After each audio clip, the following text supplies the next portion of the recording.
Hey everyone, welcome to my another video. So right now আমি আছি আমার ইউনিভার্সিটির ক্যাম্পাসে। লাস্ট মান্থ আমার এখানে আমার 1 ইয়ার কমপ্লিট হয়েছে আলহামদুলিল্লাহ। পুরো 1 ইয়ার জার্নিটা খুবই স্মুথ ছিল।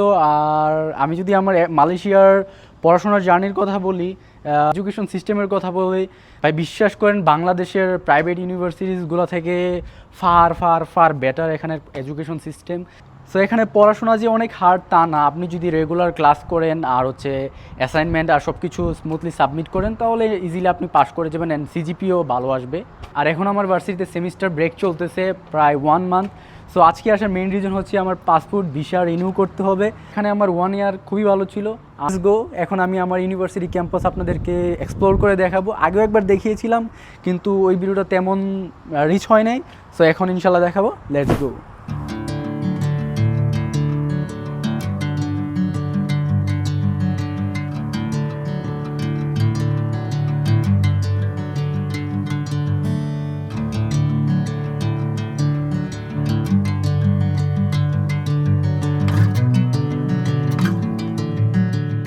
আপনি যখন মালয়েশিয়াতে ফার্স্ট টাইম অ্যাপ্লাই করবেন তখন আপনাকে ইএমজিএস পেমেন্ট করতে হবে।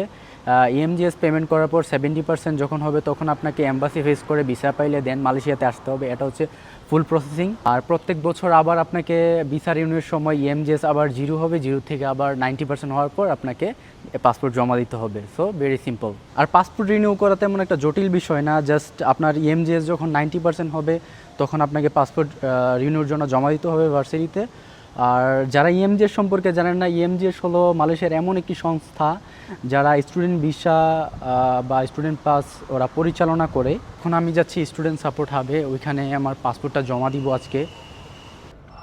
এটা হচ্ছে আমার ইউনিভার্সিটির স্টুডেন্ট সাপোর্ট হাব। এখানে আপনি অ্যাডমিশন থেকে শুরু করে ভিসা সংক্রান্ত সকল সুবিধা পেয়ে যাবেন। এখন আমি ওয়েট করতেছি পাসপোর্ট জমা দেওয়ার জন্য। সো আজকের ভিডিও এই পর্যন্তই। যারা পুরো ভিডিওটা দেখেছেন অবশ্যই থ্যাংক ইউ।